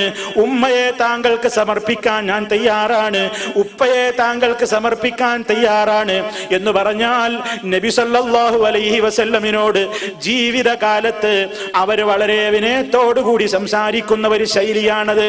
മരണശേഷവും അതേ ശൈലി തന്നെ നിലനിർത്തുകയാണ്. എന്നിട്ട് നബി സല്ലല്ലാഹു അലൈഹി വസല്ലമിനെ വിളിച്ചുകൊണ്ട് അതാ സിദ്ദീഖുൽ അക്ബർ റളിയല്ലാഹു തആല അൻഹു സഹായം തേടുന്നു എന്ന രൂപത്തിൽ ഇതേ സംഭവത്തെ ചിലരൊക്കെ ദുർവ്യാഖ്യാനിക്കുന്നു ഇപ്പോഴും. സിദ്ദീഖുൽ അക്ബർ റളിയല്ലാഹു തആല അൻഹു നബി തങ്ങൾ വഫാത്തായ ഉടനെ ചെന്നിട്ട് യാ നബി അല്ലാഹുവിന്റെ നബിയേ എന്ന് വഫാത്തായി കിടക്കുന്ന നബിയെ വിളിച്ചില്ലേ മൗലവിമാരെ? അതുകൊണ്ടാ ഞങ്ങൾ ബദരീങ്ങളെ വിളിക്കണം എന്ന് പറയുന്നത്, അതുകൊണ്ടാ ഞങ്ങൾ മമ്പറത്തെ തങ്ങളെ വിളിക്കണം എന്ന് പറയുന്നത്, അതുകൊണ്ടാണ് ഞങ്ങൾ മഹാത്മാക്കളെ വിളിച്ചുകൊണ്ട് സഹായം തേടുന്നത്. തെറ്റല്ല, അത് നല്ല കാര്യമാണെന്ന് പറയുന്നതൊന്നും ഇപ്പോഴും ദുർവ്യാഖ്യാനിക്കും. ഇവിടെ മഹാനായ സിദ്ദീഖുൽ അക്ബർ റളിയല്ലാഹു തആല അൻഹു നബി കേൾക്കാൻ വേണ്ടി നബിനെ വിളിച്ചതല്ല. പിന്നെ എന്താണ് നബി സല്ലല്ലാഹു അലൈഹി വസല്ലമിനെ വിളിക്കുന്ന രൂപത്തിൽ യാ നബി അല്ലാഹ് എന്ന് വിളിച്ചുകൊണ്ട് പിന്നെ പറയുന്നത് എന്താണ്? അല്ലാഹുവിന്റെ റസൂലിനോട് എന്താ പറയുന്നത്? ഇവര് പറയും പോലെയാണെങ്കിൽ നബിയോട് പഠിപ്പിച്ചു കൊടുത്തതാണോ എന്ത്? ഓ നബിയേ, നിങ്ങൾക്ക് 2 മരണം അല്ലാഹ് നിശ്ചയിച്ചിട്ടില്ല, നിങ്ങൾക്കും ഒരു മരണമേയുള്ളൂ നബിയേ. ആ നിശ്ചയിക്കപ്പെട്ട മരണം ഇതാ സംഭവിച്ചു കഴിഞ്ഞിരിക്കുന്നു. നബി തങ്ങളുടെ ജനാസക്കരികിൽ വന്നുകൊണ്ട് എന്തിന് അബൂബക്കർ സിദ്ദീഖ് റളിയല്ലാഹു അൻഹു ഇത് പറഞ്ഞു? ഇത് നമ്മൾ ചിന്തിക്കണം. അല്ലാഹുവിന്റെ റസൂലിനെ വിളിച്ചിട്ട് നബിയേ നിങ്ങൾ മരിച്ചിരിക്കുന്നു കേട്ടോ, നിങ്ങൾ മരിച്ചിരിക്കുന്നു നബിയേ എന്ന് നബി തങ്ങളോട് പറഞ്ഞതാണോ? നബി തങ്ങളെ പഠിപ്പിച്ചതാണോ? നബി തങ്ങളെ ആ കാര്യം അറിയിക്കുകയാണോ സിദ്ദീഖുൽ അക്ബർ റളിയല്ലാഹു അൻഹുവിന്റെ ഉദ്ദേശം? അല്ല, അല്ല. പിന്നെ ആരെ അറിയിക്കലാണ് ഉദ്ദേശം? അതിനാണ് ചരിത്രം നമ്മൾ പറഞ്ഞിട്ടുണ്ട് മുമ്പേ.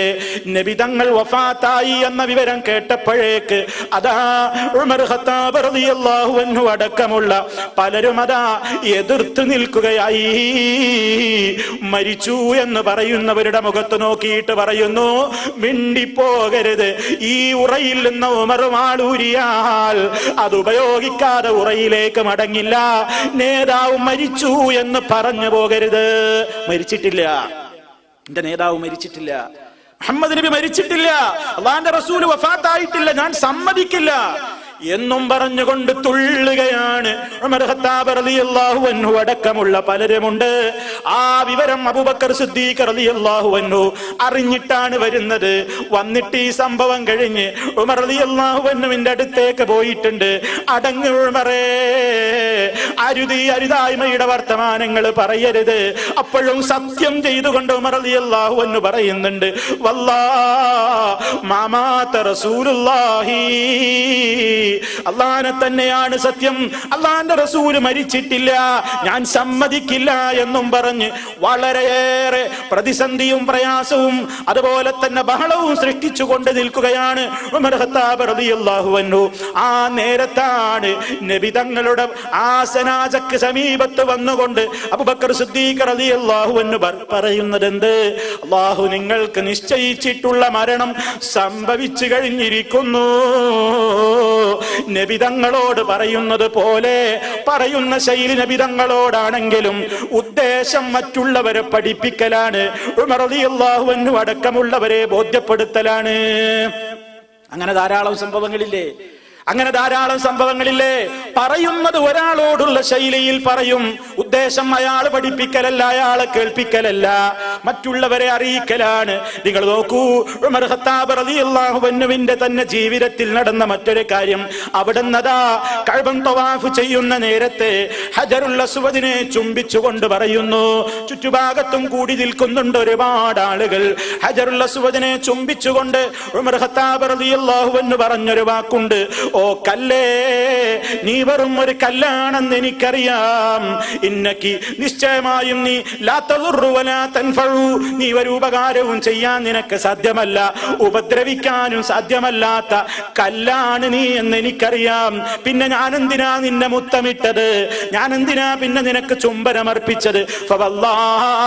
അല്ലാഹനെ തന്നെയാണ് സത്യം, അല്ലാഹുവിന്റെ റസൂൽ നിനക്ക് മുത്തമിടുന്നതായി, നിന്നെ ചുംബിക്കുന്നതായി ഞാൻ കണ്ടിട്ടില്ലായിരുന്നുവെങ്കിൽ ഞാൻ നിന്നെ ചുംബിക്കില്ല കേട്ടോ.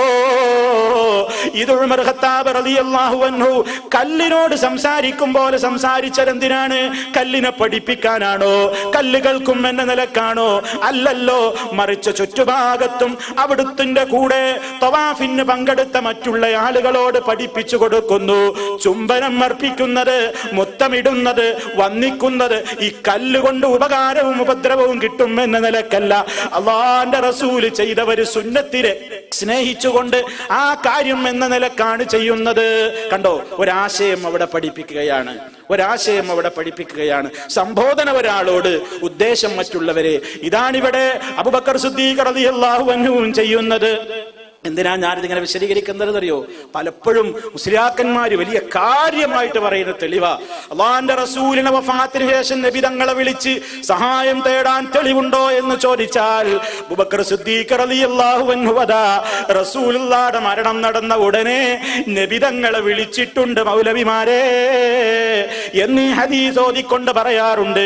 പറയുന്നത് കാര്യമാണ്, പക്ഷേ ദുർവ്യാഖ്യാനിച്ച് കൊണ്ടുപോകുന്നത് മറ്റു സ്ഥലത്തേക്കാണ്. അതുകൊണ്ടാണ് സാന്ദർഭികമായിട്ട് അത് ഓർമ്മപ്പെടുത്തിയത്.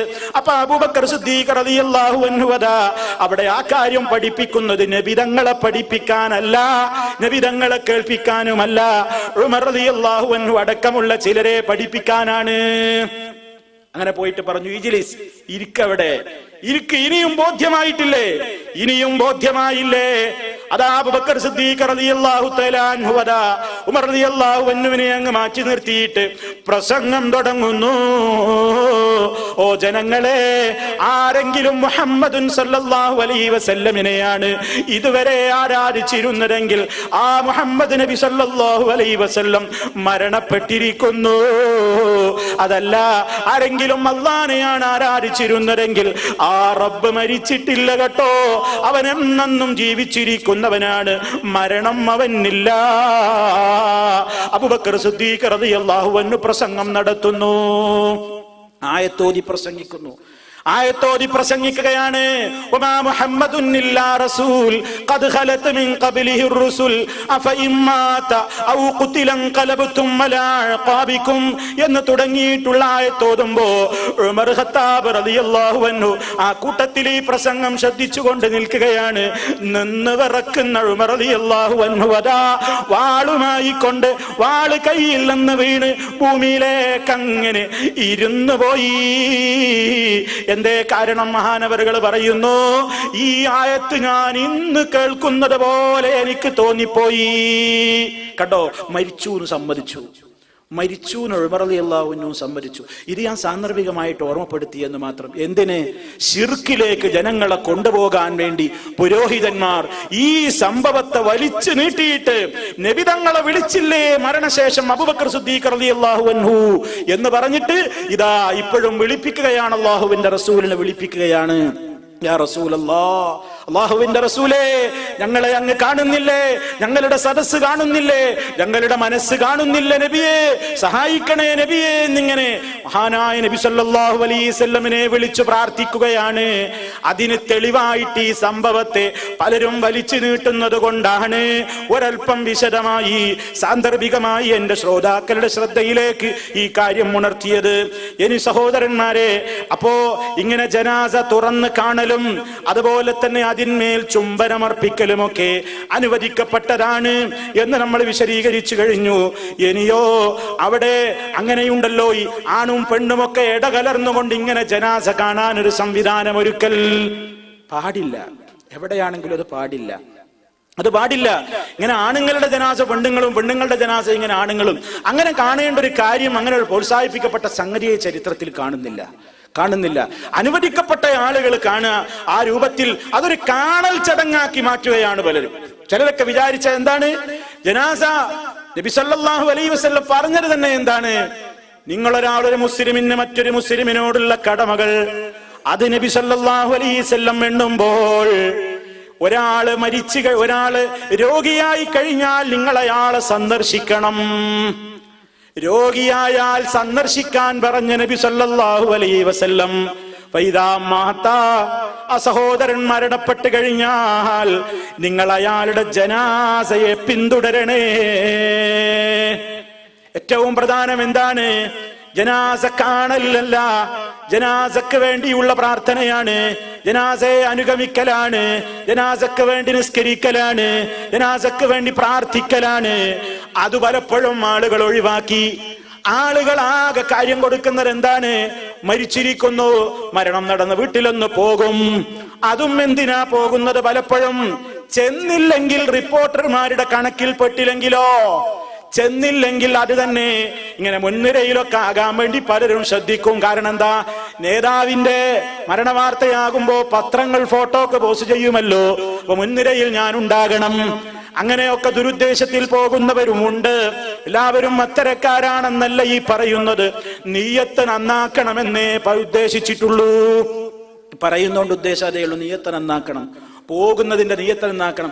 ആരൊക്കെ വന്ന് അവിടെ കണക്കെടുക്കാൻ ആൾക്കാരുണ്ടാകും ഓരോരുത്തർ. അപ്പൊ അവരുടെ ലിസ്റ്റിൽ ഞാൻ പെട്ടില്ലെങ്കിലോ പിന്നെ പറയൂലേ, അതുപോരാ, അള്ളാന്റെ പൊരുത്തം ഉദ്ദേശിച്ചു കൊണ്ട് പോകണം. പോയാലും പോരാ, ജനാസക്കരികിൽ നീ നിന്നുകൊണ്ട് ജനാസ കാണുകയാണെങ്കിൽ, അതുപോലെ തന്നെ ജനാസക്കരികിൽ നീ ഇരിപ്പുറപ്പിക്കുകയാണെങ്കിൽ, അതല്ല നീ അതിന്റെ പരിസരത്തുണ്ടെങ്കിൽ എന്ത് ചെയ്യണം? ആ മയ്യത്തിന് വേണ്ടി ഖൈറായ കാര്യങ്ങൾ അള്ളാനോട് പ്രാർത്ഥിച്ചു കൊണ്ടിരിക്കണം. നബി സല്ലല്ലാഹു അലൈഹി വസല്ലം പ്രാർത്ഥിച്ചില്ലേ? അബൂ സലമത്ത് റളിയല്ലാഹു തആല അൻഹു വഫാത്തായി കിടക്കുമ്പോ നബി തങ്ങൾ ആദ്യമായി അതാ സഹോദരന് വേണ്ടി പ്രാർത്ഥിക്കുകയാണ്. അല്ലാഹുമ്മഗ്ഫിർ ലി അബീ സലമത വറഫഅ ദറജതഹു ഫിൽ മഹ്ദിയീൻ വഖ്ലുഫുഹു ഫീ അഖ്ബിഹി ഫിൽ ഗാബിരീൻ വഗ്ഫിർ ലനാ വലഹു യാ റബ്ബൽ ആലമീൻ വഫ്സഹ് ലഹു ഫീ ഖബ്രിഹി വനവ്വിർ ലഹു ഫീ. എന്റെ ശബ്ദം ശ്രവിക്കുന്ന മുഴുവൻ സഹോദരിമാരോടും സഹോദരന്മാരോടും കഴിഞ്ഞ ക്ലാസ്സിൽ സൂചിപ്പിച്ചതുപോലെ തന്നെ പറയുകയാണ്, ഇത് കേവലം കേട്ടുമറക്കാനുള്ളതല്ല. ഇത് കേവലം കേട്ടുമറക്കാനുള്ളതല്ല.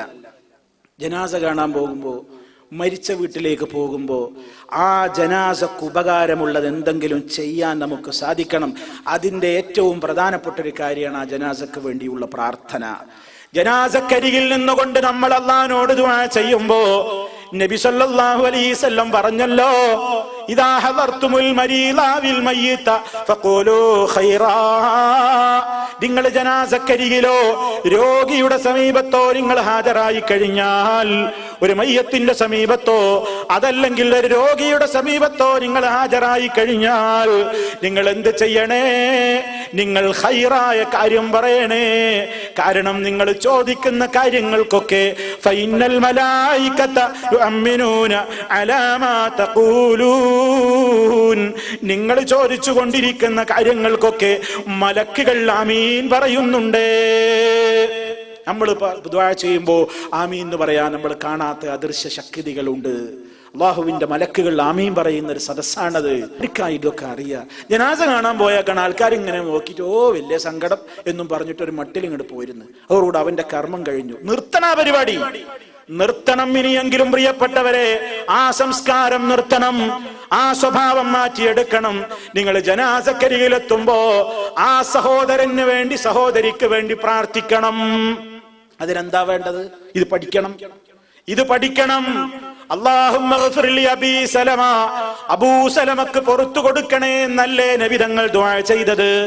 അബൂ സലമയുടെ സ്ഥാനത്ത് ഏത് മയ്യത്താണോ നമ്മൾ കാണുന്നതെങ്കിൽ, ഏത് മയ്യത്തിനരികിലാണോ നാം ഹാജരാകുന്നതെങ്കിൽ, അതൊരു പക്ഷേ ഫാത്തിമയാവാം, ആയിഷയാവാം, ഖദീജയാവാം, അതല്ലെങ്കിൽ മുഹമ്മദാവാം, അതല്ലെങ്കിൽ അബൂബക്കറാവാം, ആരോ ആകട്ടെ, ആ ജനാസയുള്ള വീട്ടിൽ നമ്മൾ എത്തിക്കഴിഞ്ഞാൽ അതാ ആരാണ് ജനാസയെങ്കിൽ അവരുടെ പേരന്വേഷിച്ചിട്ട് നമ്മൾ പ്രാർത്ഥിക്കണം ആ വ്യക്തിക്ക് വേണ്ടി. അല്ലാഹുമ്മ ഗ്ഫിർ ലി ഫാത്തിമ, ഫാത്തിമയാണോ എങ്കിൽ അങ്ങനെ, അതല്ല മുഹമ്മദാണോ, അല്ലാഹുമ്മ ഗ്ഫിർ ലി മുഹമ്മദ്. ആ സ്ഥാനത്ത് അബൂ സലമ എന്ന് നബി സല്ലല്ലാഹു അലൈഹി വസല്ലം പേര് പറഞ്ഞ സ്ഥാനത്ത് ആരാണ് മരണപ്പെട്ട ആളെങ്കിൽ അയാളുടെ പേര് പറഞ്ഞിട്ട് അല്ലാഹ് പുറത്തു കൊടുക്കണേ, വർഫഅ ദറജതഹു ഫിൽ മഹ്ദിയീൻ, അദ്ദേഹത്തിന്റെ ദറജ അല്ലാഹുവേ സന്മാർഗം കിട്ടിയിട്ടുള്ള മഹാന്മാരിൽ ഇദ്ദേഹത്തിന്റെ ദറജ നീ ഉയർത്തിക്കൊടുക്കണേ അല്ലാഹ്, പദവി ഉയർത്തിക്കൊടുക്കണേ റബ്ബേ എന്നിങ്ങനെ മയ്യത്തിന് വേണ്ടി ദുആ ചെയ്യണം. ശേഷക്കാരില്ലതാ പകരം നല്ലവരായ ആളുകളെ കൊടുക്കണേ എന്നിങ്ങനെ അദ്ദേഹത്തിന്റെ ശേഷക്കാർക്ക് വേണ്ടി പിൻഗാമികളിൽ നല്ലവരായ ആളുകൾ ഉണ്ടാവണേ എന്ന ആശയത്തിലുള്ള ആ പ്രാർത്ഥനയും പറയണം. മാത്രമല്ല വഗ്ഫിർ ലനാ, ഞങ്ങൾക്കും പുറത്തു തരണേ അല്ലാഹ്, വലഹു, ഈ മയ്യത്തിനും പുറത്തു കൊടുക്കണേ യാ റബ്ബൽ ആലമീൻ, റബ്ബുൽ ആലമീനായ അല്ലാഹ്, സർവലോക രക്ഷിതാവേ പുറത്തു കൊടുക്കണേ. വഫ്സഹ് ലഹു ഫീ ഖബ്രിഹി, അദ്ദേഹത്തിന്റെ ഖബർ വിശാലമാക്കി കൊടുക്കണേ അല്ലാഹ്. വനവ്വിർ ലഹു ഫീ, ആ ഖബറിൽ നീ പ്രകാശം ചൊരിയണേ. എത്രയോ തവണ ഇവിടെ വെച്ച് തന്നെ വിശദീകരിക്കപ്പെട്ടിട്ടുള്ള ഒരു ദുആയാണിത്. പല സന്ദർഭങ്ങളിൽ വിശദീകരിച്ചിട്ടുള്ളതാണ്. ഞാൻ എന്റെ ശ്രോതാക്കളോട് വളരെ വിനയത്തോടെ ചോദിക്കട്ടെ, നിങ്ങളിൽ എത്ര പേർക്ക് ഈ ദുആ അറിയാം? എത്ര പേർക്ക് ഈ ദുആ അറിയാം? ഒന്ന് മനസ്സിനോട് ചോദിക്കൂ. ഇല്ലെങ്കിൽ പടച്ചവനെ ഞാൻ എത്ര ജാഹിലാണ്. ഇതൊക്കെ മരണം നടന്നിട്ട് ഒരാൾ ജനാസ കാണാൻ പോകുമ്പോ പഠിക്കട്ടെ എന്ന് വിചാരിച്ചാൽ നടക്കുന്ന സംഗതിയല്ല. നമുക്കതിലൂടെ ഒരുപാട് പുണ്യം നഷ്ടപ്പെടുകയാണ്. അതുകൊണ്ട് പഠിക്കണം എന്ന് എന്നോടും നിങ്ങളോടും ഉണർത്തുന്നു. ഇനി സഹോദരന്മാരെ, അപ്പോ ജനാസക്കരികിൽ നമ്മൾ അതാണ് ചെയ്യേണ്ടത്. ഈ ജനാസയുടെ അരികിൽ നമ്മൾ അവിടെ നോക്കി അല്ലെങ്കിൽ കണ്ടു, പിന്നീട് നമ്മൾ അവിടെ അല്പനേരം ഇരിക്കുകയാണ്. ചുറ്റുഭാഗത്തും നമ്മൾ ആ വീടിന്റെ പരിസരത്ത് ഇങ്ങനെ കൂടി നിൽക്കുകയാണ്. ആ നിൽക്കുന്ന നേരത്ത് നമ്മൾ അതാ ജനാസ എടുക്കുന്നതും പ്രതീക്ഷിച്ചുകൊണ്ട് കാത്തു നിൽക്കുകയാണ്. ആ നേരത്ത് അനാവശ്യമായ സംസാരങ്ങളിൽ ഏർപ്പെട്ടു പോകരുത് കേട്ടോ. കാരണം ഏറ്റവും വലിയ ഒരു സംഭവമാണ് ആ വീട്ടിൽ സംഭവിച്ചിരിക്കുന്നത്. ആ സ്ഥാനത്ത് ഞാനാണെങ്കിലോ എന്ന ചിന്തയാണ് നമ്മുടെ മനസ്സിൽ ഉണ്ടാകേണ്ടത്. ആ ഒരു സംസ്കാരം തന്നെ ഇന്ന് സമുദായത്തിൽ നിന്ന് എടുത്തുപോയതുപോലെ തോന്നുന്നു. മരണ വീട്ടിലേക്കൊന്ന് കയറിപ്പോയി നോക്കൂ, കാര്യം വളരെ സങ്കടം തന്നെ. ചിലരതിന് പകരമാണ് ഓത്ത് വെച്ചത്. ഓത്ത് നടക്കുന്ന വീടുകളിലും സ്ഥിതി എന്താണ്? ജനാസക്കരികിൽ ചിലരിരുന്ന് ഇങ്ങനെ ഓതുന്നുണ്ട്. പക്ഷേ ആ ഓത്ത് നടക്കുന്ന സദസ്സിന്റെ ഇപ്പുറത്തുള്ളവരോ അവരും മറ്റുള്ള വർത്തമാനത്തിലാണ്. അതേ അവസരത്തിൽ ആളുകൾ വർത്തമാനം പറയാതിരിക്കാൻ വേണ്ടി ഖുർആനോത്ത് നടപ്പിലാക്കുന്നു എന്ന് പലരും ന്യായം പറയാറുണ്ട്. പക്ഷേ ആളുകൾ ഓരോന്ന് ചെയ്യുമ്പോ അത് ചെയ്യാതിരിക്കാൻ വേണ്ടി ആ സ്ഥാനത്ത് നമ്മൾ വേറെ ചില കാര്യങ്ങൾ ഏർപ്പെടുത്തുകയല്ല വേണ്ടത്. ആളുകളോട് അതിന്റെ സംസ്കാരം പറഞ്ഞു കൊടുക്കണം, അതിന്റെ നിയമങ്ങൾ അവരെ പറഞ്ഞ് മനസ്സിലാക്കി കൊടുക്കണം.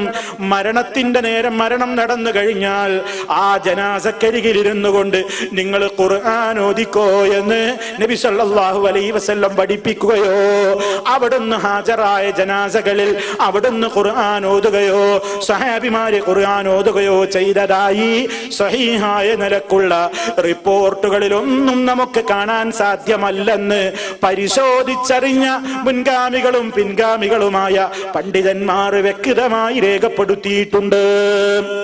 അപ്പോ മരിച്ച വീട്ടിൽ പോയി നോക്ക്, അവിടെ ഒരു ഖുർആനോത്തും കൂടിയില്ല എന്ന് പറഞ്ഞ ആളുകൾ പലപ്പോഴും വിഷമം പറയാറുണ്ട്. മഹാനായ നബി സല്ലല്ലാഹു അലൈഹി വസല്ലം ജനാസക്കരികിൽ ഇരുന്ന് ഖുർആൻ ഓതാൻ കൽപ്പിച്ചിട്ടില്ല, അതുകൊണ്ടാണ് അത് ചെയ്യാത്തത്. എന്നാൽ ഖുർആൻ ഓതണ്ട എന്ന് വിചാരിച്ചിട്ട് അവിടെ ഇരുന്ന് മറ്റു വർത്തമാനങ്ങൾ പറയുകയാണോ, രാഷ്ട്രീയം പറയുകയാണോ, മറ്റു ചില കച്ചവട കാര്യങ്ങൾ പറയുകയാണോ, മൊബൈൽ ശബ്ദിക്കുകയാണ്. മരിച്ച വീട്ടിലതാ ഇപ്പോഴും നിങ്ങൾ പോയി നോക്കൂ, എന്തെല്ലാം മ്യൂസിക്കുകളാണ് കേൾക്കുന്നത്. അതാ എന്തൊരു കഷ്ടമാണ് ഈ സമുദായത്തിന്റെ സ്ഥിതി. സ്ത്രീകളാണെങ്കിൽ അവിടെ കൂടി നിൽക്കുന്നവരെങ്ങനെ പരസ്പരം പല വർത്തമാനങ്ങളും പറയും. ആ കൂട്ടത്തിൽ ഗീബത്ത് പറയും, നമീമത്ത് പറയും, വസ്ത്രത്തിന്റെ വളവളപ്പ് പറയും, ആഭരണത്തിന്റെ വിഷയം ചർച്ച ചെയ്യും. അങ്ങനെ പല കാര്യങ്ങളിലേക്കും അവരുടെ ചർച്ച നീളുമ്പോ ആണുങ്ങളതാ മുറ്റത്ത് കൂടിയിരുന്നിട്ട് ഖുർആൻ ഓത്തുള്ള വീടാണെങ്കിലും അല്ലെങ്കിലും ഒക്കെ അതാ അവരും രാഷ്ട്രീയം പറയുന്നു, മറ്റു പല കാര്യങ്ങളും പറയുന്നു, മൊബൈലെടുത്തുകൊണ്ട് സംസാരിക്കുന്നു, അതിന്റെ ട്യൂൺ അവരാസ്വദിക്കുന്നു. അതുപോലെ തന്നെ അനാവശ്യമായ പല രൂപത്തിലുള്ള കാര്യങ്ങളിലേക്കും അവരുടെയും ശ്രദ്ധ പോവുകയാണ്. അവരും ചിരിക്കുന്നു, അവരും തമാശകൾ പറയുന്നു. എങ്ങനെ സാധിക്കുന്നു? ഓ പ്രിയപ്പെട്ടവരെ, ആരാണ് അകത്ത് കിടക്കുന്നത്? ആരാണ്, എന്താണ് അവിടെ സംഭവിച്ചിരിക്കുന്നത്? അതാ തൊട്ടടുത്ത സമയത്ത് ആ സ്ഥാനത്ത് ഞാനാണെങ്കിലോ കർമ്മങ്ങളെല്ലാം തീർന്നുപോയി, ഒരാളുടെയും സഹായമില്ലാതെ അതാ അദ്ദേഹത്തിന്റെ ഈ ലോക ജീവിതം അവസാനിച്ചു പോയില്ലേ? ഇനി ആ മനുഷ്യന് പോകേണ്ടത് എങ്ങോട്ടാണ്? തൊട്ടടുത്ത സമയങ്ങളിൽ ഇനി എന്താണ് സംഭവിക്കാൻ പോകുന്നത്? അല്ലാഹ് ഖബർ എന്താണ്? അവിടുത്തെ ചോദ്യോത്തരം എന്താണ്? അദ്ദേഹത്തിന് ഇന്നത്തെ രാത്രി ആരാണ് കൂട്ടിന്? ഇന്നലെ വരെ കൂടെ ജീവിച്ചാരും ഇല്ലല്ലോ. ഇങ്ങനെ ആ മനുഷ്യന്റെ കാര്യത്തിൽ ചിന്തിച്ചുകൊണ്ട് ആ വീട്ടിൽ നീ തങ്ങുന്നുവെങ്കിൽ അങ്ങനെയാണ് വേണ്ടത്. മാത്രമല്ല, നീ എവിടെ ഇരിപ്പുറപ്പിക്കുമ്പോഴൊക്കെയും ആ ജനാസയുടെ ഖൈറിന് വേണ്ടി, ആ സഹോദരന്റെ സഹോദരിയുടെ ഖൈറിന് വേണ്ടി പ്രാർത്ഥിച്ചു കൊണ്ടിരിക്കുമ്പോഴൊക്കെ യുഅമ്മിനൂന ഫഇന്നൽ മലായികത യുഅമ്മിനൂന അലാ മാ തഖൂലൂൻ.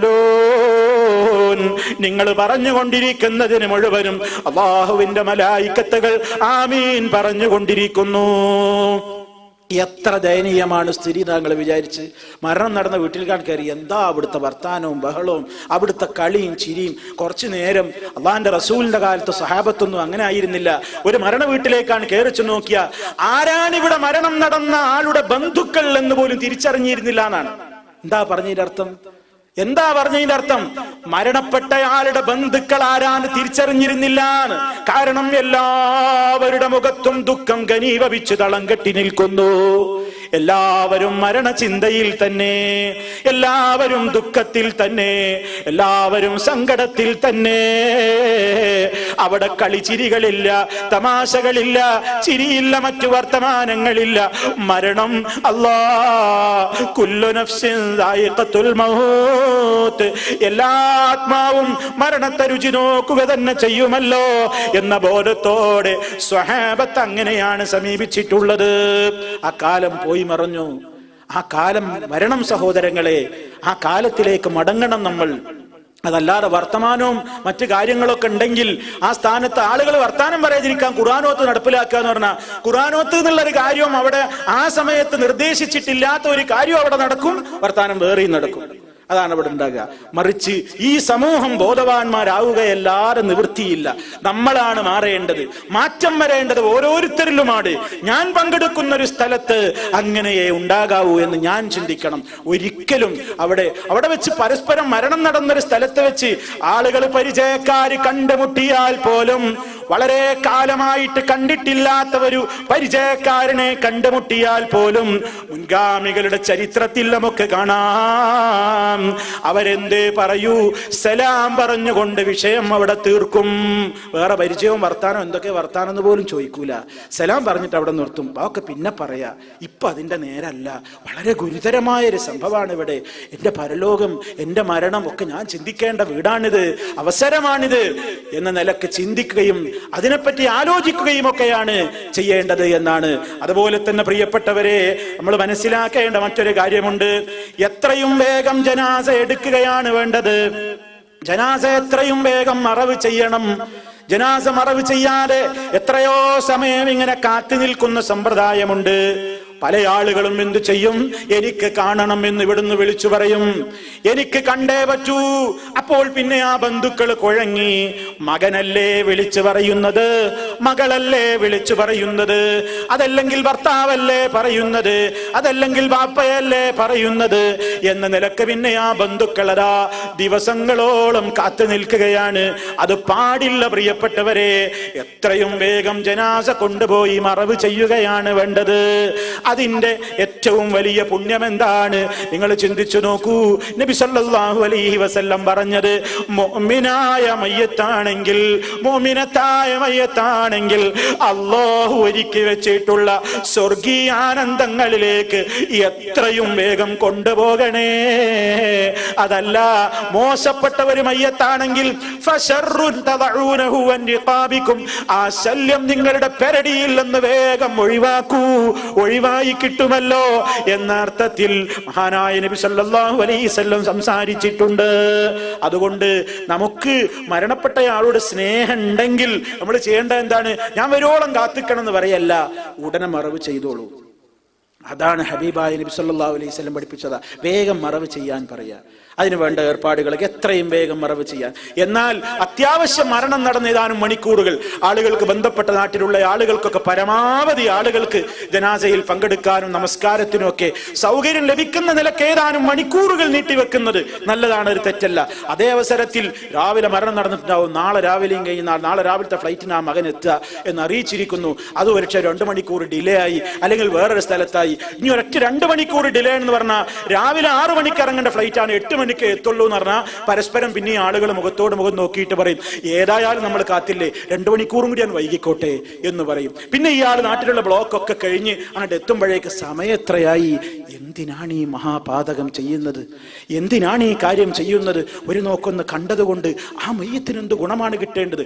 മറിച്ച് ആ മയ്യത്ത് നല്ല മനുഷ്യനാണെങ്കിൽ എത്രയും വേഗം ആ ജനാസ കൊണ്ടുപോകലല്ലേ ആ ജനാസയോട് കാണിക്കുന്ന ഏറ്റവും വലിയ കാരുണ്യം. അതുകൊണ്ട് പ്രവാസികളെ, ഈ ശബ്ദം ശ്രവിക്കുന്ന മുഴുവൻ ആളുകളോടും പറയാണ്, മരണം ബന്ധുക്കളുടെ ആരുടെയെങ്കിലൊക്കെ നടന്നോ, നമുക്ക് പോകാൻ കഴിയോ എന്നല്ല നോക്കേണ്ടത്. കഴിയും പെട്ടെന്ന് പോകുന്നുണ്ടെങ്കിൽ പോകുന്നതും തിരക്കിടില്ല, നല്ല കാര്യം തന്നെ. പക്ഷേ താമസിക്കും എന്ന് കണ്ടാൽ ഉടനെ വിളിച്ചു പറയുക, ഉടനെ വിളിച്ചു പറയുക. അവർക്ക് വേണ്ടി ദുആ ചെയ്തുകൊണ്ട് നമ്മൾ വിളിച്ചു പറയാ, നിങ്ങൾ ജനാസ ഖബറടക്കിക്കോളീൻ, ഇൻഷാ അല്ലാഹ് ഞാൻ എത്തിയെങ്കിൽ എത്തും, എന്നെ കാത്തു നിൽക്കേണ്ടതില്ല, വേഗം നടക്കട്ടെ. അതൊന്നും ഒരു പ്രയാസമുള്ള സംഗതിയോ ഒരു സ്നേഹമില്ലാഞ്ഞിട്ടോ ഒന്നുമല്ലത്. അതാണ് സ്നേഹം, അതാണ് കാരുണ്യം. ഹബീബായ നബി സല്ലല്ലാഹു അലൈഹി വസല്ലം പഠിപ്പിച്ച ഇസ്ലാം അതാണ്.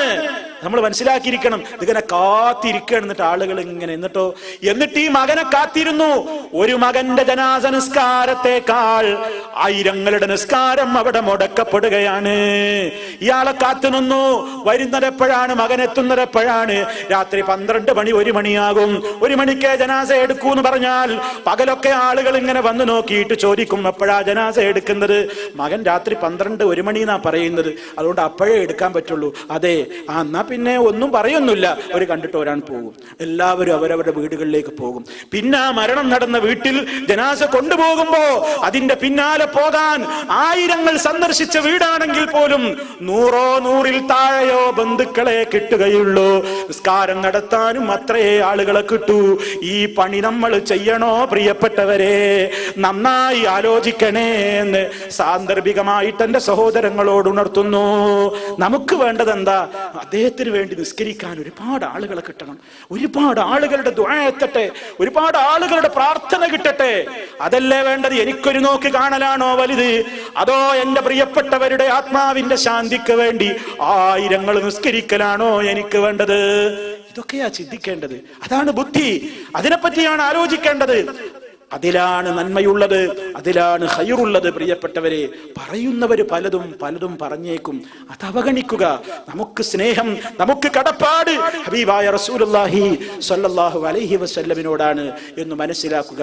അതുകൊണ്ട് മരണാനന്തരമുള്ള ശേഷക്രിയകളും ഒക്കെ ഇസ്ലാമികമായ കാര്യങ്ങളിൽ തന്നെ ആയിത്തീരാൻ വേണ്ടിയുള്ള ഏറ്റവും വലിയ സജീവ ശ്രദ്ധ പ്രിയപ്പെട്ടവരെ നമ്മിൽ നിന്നുണ്ടായിരിക്കണം. അല്ലാഹു സുബ്ഹാനഹു വ തആല നമുക്കെല്ലാവർക്കും അല്ലാഹുവിന്റെ റസൂൽ സല്ലല്ലാഹു അലൈഹി വസല്ലം പഠിപ്പിച്ചു തരുന്ന ആ രൂപത്തിലുള്ള ഒരു സമീപനങ്ങൾ എല്ലാ രംഗത്തും കാത്തു സൂക്ഷിക്കുവാനുള്ള സൗഭാഗ്യവും തൗഫീഖും നൽകിക്കൊണ്ട് നമ്മെ അനുഗ്രഹിക്കുമാറാകട്ടെ. നമ്മിൽ നിന്ന് മരണപ്പെട്ടു പോയവർക്ക് അല്ലാഹു മഗ്ഫിറത്ത് നൽകുമാറാകട്ടെ. അല്ലാഹുമ്മ റബ്ബനാ تقبل منا إنك أنت السميع العليم وتب علينا إنك أنت التواب الرحيم واغفر لنا إنك أنت الغفور الرحيم توفنا مسلمين والحقنا بالصالحين والحمد لله رب العالمين.